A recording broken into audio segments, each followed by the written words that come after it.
محلے کی غریب لڑکی کی محبت نے سب کچھ بدل ڈالا۔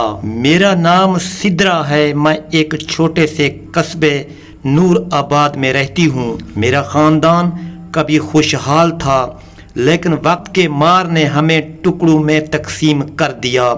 اب بس میں اور میرے بوڑھے والد ایک پرانے کرائے کے مکان میں رہتے ہیں۔ میں دن کو محلے کے بچوں کو ٹیوشن پڑھاتی تھی، یہی میری اور ابا کی زندگی کا سہارا تھا۔ میرے دو بھائی اسفر اور کامران شادی کے بعد اپنی بیویوں کے ساتھ شہر کے پوش علاقے میں جا بسے تھے۔ وہاں کی رنگینیوں اور سہولتوں میں وہ اتنے کھو گئے کہ انہیں یہ تک خبر نہ رہی کہ ابا بڑھاپے میں کتنا کمزور ہو گئے ہیں اور میں کس طرح دن رات محنت کر کے زندگی گزار رہی ہوں۔ ابا کے دل کے مرض کی وجہ سے مجھے ہمیشہ خوف رہتا تھا کہ کہیں وہ اچانک گر نہ جائیں، لیکن اصل کڑا امتحان تب آیا جب ایک رات اچانک میری ماں کو شدید دل کا دورہ پڑا۔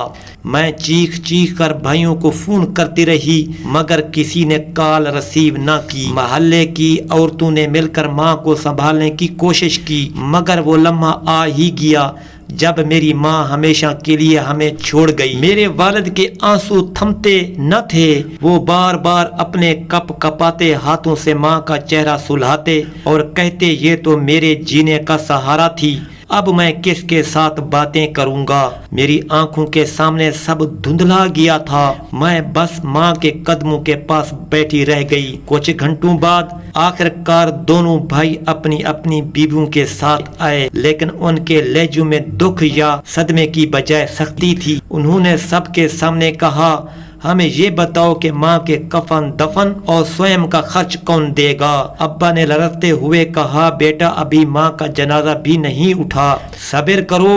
مگر اسفر نے غصے سے کہا ہم نے پہلے ہی کافی خرچے کیے ہیں، اب ہمارا بوجھ نہ ڈالو، ہمیں ہمارا حصہ دے دو پھر ہم دیکھ لیں گے۔ میرے دل پر ہتھوڑے چلنے لگے۔ ابھی ماں کی میت گھر میں موجود تھی، ابھی محلے کی عورتیں قرآن پڑھ رہی تھیں اور میرے اپنے سکے بھائی وراثت کا مطالبہ کر رہے تھے۔ ابا کی کمر مزید جھک گئی، وہ زمین کی طرف دیکھنے لگے اور آہستہ آواز میں بولے تمہیں کیا ہوا ہے؟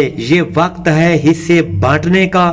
لیکن دونوں بھائی باضد تھے۔ محلے کے لوگ بھی حیران رہ گئے کہ کوئی اپنی ماں کے جنازے پر بھی پیسوں کی بات کرتا ہے۔ میں ماں کے کفن کو دیکھتی اور روتی رہی، دل کہہ رہا تھا کہ یہ صرف ہمارے گھر کا نہیں بلکہ پورے معاشرے کا المیہ ہے جہاں دولت کے لیے رشتے بھی بیچ دیے جاتے ہیں۔ ابا نے ایک ٹھنڈی سانس لی اور مجھ سے کہا سدرا لگتا ہے اب یہ گھر تیرے اور میرے ہی بس کا سہارا ہے، باقی سب اپنے مطلب کے غلام ہو گئے ہیں۔ شہر کے ایک کونے میں واقع چھوٹے سے کرایہ کے مکان میں سدرا اور اس کے والد حامد صاحب کھٹن دن گزارنے لگے۔ ماں کی جدائی کا غم ابھی تازہ ہی تھا اور اوپر سے بھائیوں کی خود غرضی نے باپ بیٹی کے دل چیر دیے تھے۔ ماں کے انتقال کو 3 دن گزر چکے تھے، گھر میں سکوت اور خاموشی کی فضا تھی۔ سدرا راتوں کو جاگتی اور سوچتی رہتی کہ آخر انسان اتنا سنگ دل کیسے ہو جاتا ہے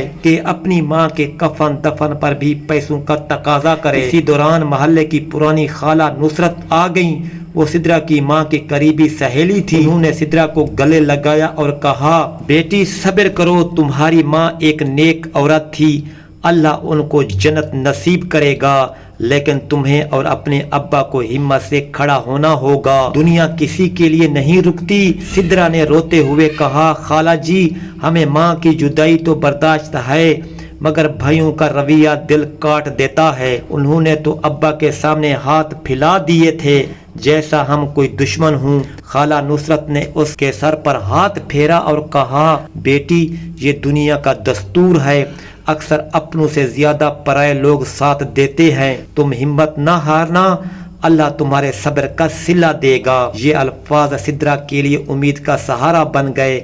اس نے فیصلہ کیا کہ اب وہ مزید کمزور نہیں پڑے گی۔ وہ پہلے ہی محلے کے بچوں کو ٹیوشن پڑھاتی تھی، اب اس نے وقت بڑھا دیا تاکہ زیادہ پیسے کما سکے اور اپنے ابا کا سہارا بن سکے۔ چند دن بعد محلے کے ایک اسکول کی استانی نے سدرا کو کہا، بیٹی تم چاہو تو شام کو ہمارے اسکول میں بچوں کو پڑھا سکتی ہو، زیادہ تنخواہ تو نہیں لیکن سہولت ہو جائے گی۔ یہ سن کر سدرا کے چہرے پر پہلی بار مسکراہٹ آئی۔ اس نے فوراً حامی بھر لی، لیکن دل کے کسی کونے میں وہ جانتی تھی کہ بھائیوں کی بے رخی ایک دن ابا کو توڑ کر رکھ دے گی۔ وہ اکثر ابا کے جھکے ہوئے کندھوں کو دیکھتی اور دل ہی دل میں رب سے دعا کرتی، یا اللہ مجھے اتنی ہمت دے کہ میں اپنے ابا کا سہارا بن سکوں۔ ایک دن وہ بازار میں تھی کہ اچانک بڑے بھائی فیاض سامنے آ گئے، ان کے ساتھ ان کی بیوی بھی تھی۔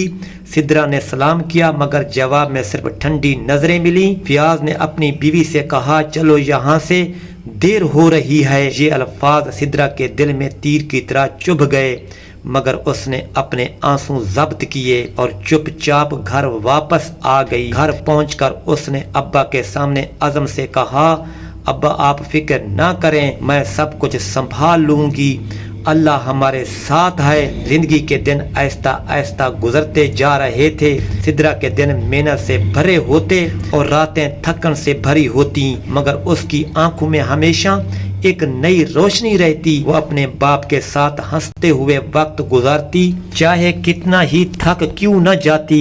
اسی دوران اسکول میں ایک نیا پروگرام شروع ہوا جس میں محلے کے غریب بچوں کی مدد کے لیے چندہ اکٹھا کیا جا رہا تھا۔ اس پروگرام میں ایک بڑے بزنس مین کا بیٹا بھی شامل ہوا۔ حسان وہ شہر کے پوش علاقے سے تھا، تعلیم یافتہ اور نرم دل رکھنے والا۔ جب پہلی بار اس نے سدرا کو بچوں کو پڑھاتے ہوئے دیکھا تو وہ حیران رہ گیا۔ ایک عام سی لڑکی جس کے کپڑے سادہ اور چہرہ تھکن سے بھرا ہوا تھا، لیکن بچوں سے بات کرتے وقت اس کی مسکراہٹ سب کو جادوئی لگتی تھی۔ حسان نے استانی سے سدرا کے بارے میں پوچھا تو سب نے اس کی تعریفوں کے پل باندھ دیے۔ یہ لڑکی نہ صرف خود محنت کرتی ہے بلکہ بچوں کو بھی محبت سے پڑھاتی ہے، اس کی قربانی اور صبر ہی ان کا سب سے بڑا زیور ہے۔ یہ سن کر حسان کے دل میں ایک نیا جذبہ جاگ گیا۔ کچھ دنوں بعد اسکول کی لائبریری میں دونوں کی ملاقات ہوئی۔ سدرا کتابیں سمیٹ رہی تھی کہ اچانک حسان نے آ کر کہا، آپ کی محنت دیکھ کر حیرت ہوتی ہے، ہر کوئی اتنے مشکل حالات میں بھی اتنا مضبوط نہیں رہ سکتا۔ سدرا نے چونک کر اس کی طرف دیکھا، پھر نرمی سے کہا، یہ تو زندگی ہے، انسان کو جتنا دیا جائے اس پر شکر ادا کرنا چاہیے اور جو کمی ہے اسے محنت سے پورا کرنا چاہیے۔ یہ الفاظ سیدھے حسان کے دل پر لگے۔ وہ سوچنے لگا کہ دولت مند گھر میں بھی پلنے کے باوجود اس نے کبھی ایسی بات دل سے نہیں سنی۔ آہستہ آہستہ ان کی ملاقاتیں بڑھنے لگی، کبھی اسکول کے کام کے بہانے، کبھی بچوں کے ساتھ پروگرام میں۔ حسان سدرا کے قریب ہوتا گیا۔ وہ دیکھتا تھا کہ سدرا کے چہرے پر کمال کی سنجیدگی اور وقار ہے۔ اس نے دل ہی دل میں سوچ لیا تھا کہ یہ لڑکی عام نہیں، یہ وہ روشنی ہے جس کی تلاش شاید اسے برسوں سے تھی۔ سدرا کو بھی محسوس ہونے لگا کہ حسان باقی لڑکوں سے مختلف ہے۔ اس کی باتوں میں غرور نہیں تھا بلکہ ایک عزت تھی، ایک احترام تھا۔ پہلی بار اسے لگا کہ شاید قسمت اس پر بھی مہربان ہونے لگی ہے، مگر پھر دل کے کسی کونے سے آواز آئی، میں ایک عام لڑکی ہوں، غریب گھر کی بیٹی، وہ ایک امیر زادہ ہے، یہ خواب میرے لیے کیسے سچ ہو سکتا ہے؟ لیکن قسمت کے کھیل نرالے ہوتے ہیں۔ ایک دن اسکول میں چندہ تقسیم کرنے کے دوران حسان نے سب کے سامنے سدرا کی محنت کو سراہا اور کہا، ہماری اصل ہیرو سدرا ہیں، اگر یہ نہ ہوتی تو ہم ان بچوں کے لیے کچھ بھی نہ کر پاتے۔ یہ جملے سن کر سدرا کے باپ حامد کی آنکھوں میں خوشی کے آنسو آ گئے۔ وہ جان گئے کہ شاید بیٹی کی زندگی میں ایک نیا موڑ آنے والا ہے۔ وقت گزرتا گیا اور حسان کا سدرا کے ساتھ تعلق مزید گہرا ہوتا گیا۔ وہ اکثر اسکول آتا، بچوں کو کہانیاں سناتا اور ہر بار سدرا کی محنت اور سچائی سے مزید متاثر ہوتا۔ لیکن اب بات صرف تعریف تک محدود نہیں رہتی تھی، دلوں میں ایک نیا رشتہ جنم لے رہا تھا۔ ایک دن حسان نے ہمت کر کے سدرہ کے باپ حامد صاحب سے ملاقات کی۔ شام کا وقت تھا۔ حامد سین میں چارپائی پر بیٹھے دعا مانگ رہے تھے۔ حسان نے ادب سے سلام کیا اور کہا، چاچا جی میں سیدھی بات کہوں گا، مجھے سدرہ پسند ہے اور میں اس کے ساتھ زندگی گزارنا چاہتا ہوں۔ حامد کی آنکھیں نم ہو گئیں، وہ چند لمحے خاموش رہے، پھر بولے، بیٹا تو امیر خاندان کا چشم و چراغ ہے اور ہم جیسے لوگ غریب ہیں، یہ فرق تمہارے خاندان والے کیسے مانیں گے؟ حسان نے مسکراتے ہوئے جواب دیا، چاچا جی اگر انسانیت اور محبت میں فرق نہیں تو پھر امیری اور غریبی میں کیا فرق ہے؟ میں اپنے والدین کو راضی کروں گا انشاءاللہ۔ اگلے ہی دن حسان نے اپنے گھر جا کر والدین کو سب کچھ بتایا۔ شروع میں یہ ایک بڑا صدمہ تھا۔